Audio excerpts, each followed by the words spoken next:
Hello, I'm Robin Gibson, and this is the Harvard House Money Morsel.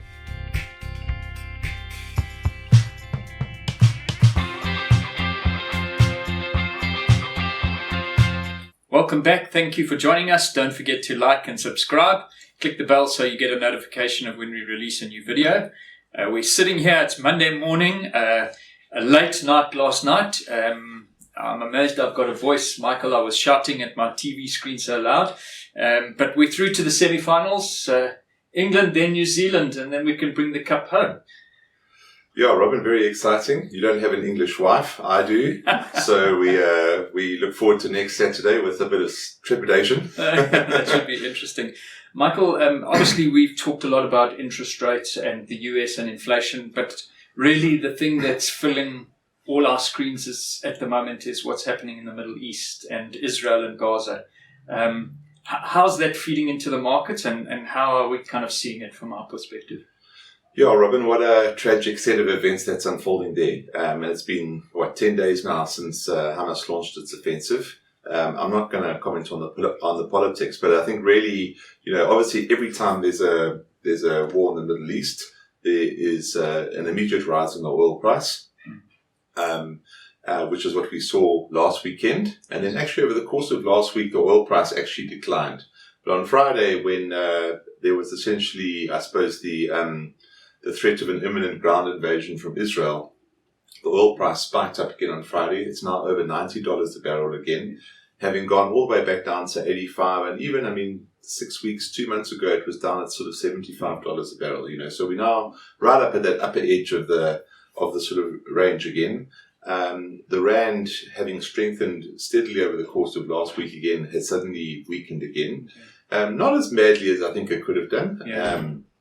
But the rand's back at sort of 19. So if you look at the rand oil price again, it is better than where it was sort of 3 weeks ago. So we're actually still having an over recovery on petrol for this month, and maybe we'll see some relief at the pumps next month. But it just shows how quickly situations can turn and how quickly we can go from being in a situation where things were improving for us to the other way around. And then the flip side also is that the gold price has sort of rallied $100, $120 an ounce in the last sort of 3 or 4 days, which is also good for us. It should help our exports and things like that. At the margin, it should help the rand. But I don't think that our currency is as sensitive to the gold price as it used to be. We're just not the gold producer that we were 20 years ago. Yes. But there's just so much at play. I think, encouragingly, there's a huge amount of backdoor diplomacy going on in the Middle East to try and prevent a massive ground invasion. As you highlighted just a moment ago, water's been restored to Gaza.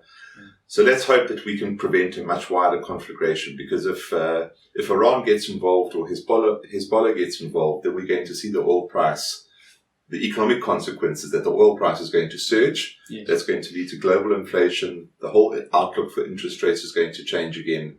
And we'll almost be back to where we were at the start of the Ukraine invasion. Yes, yeah. Michael, we've seen with the Ukraine invasion, I think probably everyone's concern was everyone would be dragged into that as well. That's the concern here in Israel also.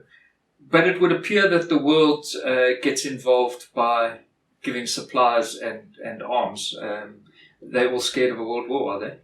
Listen, I think that is true, Robin. I think the Middle East is a tinderbox situation, and the tensions have run high there for 75 years, and it's really hard to see how it actually ever gets resolved without really, really cool heads, So I think, unfortunately, in the Middle East, you have got situations where there are a lot of radicals, and a lot of radicals who are prepared to stoke war for ulterior motives in a way, that maybe not all are always clear to you and I on the front line. Yeah. Michael, the other thing, I guess, we kind of look at it from our perspective and we keep it front of mind that maybe investors aren't always aware of it. But we're very sensitive to the fact that the seasons come into play, and the Northern Hemisphere is heading into winter, and that's a big driver in concern around the oil price as well, isn't it? Yeah, absolutely. Obviously the demand for heating oil, for natural gas. So listen, compared to last year when there was all this concern that Europe would run out of gas over winter, those have all abated. I think stocks are full. Natural gas prices have come down. Funnily enough, Australian producers are sort of striking and threatening strikes, and that's actually having an outsized impact on natural gas prices as far away as Australia at the moment. But yes, we are heading into Northern Hemisphere winter, so that can be an issue on energy markets, definitely, Robin. Well, Michael, my assessment is the Australians are probably striking because their sports teams have done so badly over the last 2 weeks, but that's just a little bit of dig from me. Thank you for coming and giving us some perspective. Thank you for joining us. Please don't forget to like and subscribe, and we'll catch you next time. Bye-bye.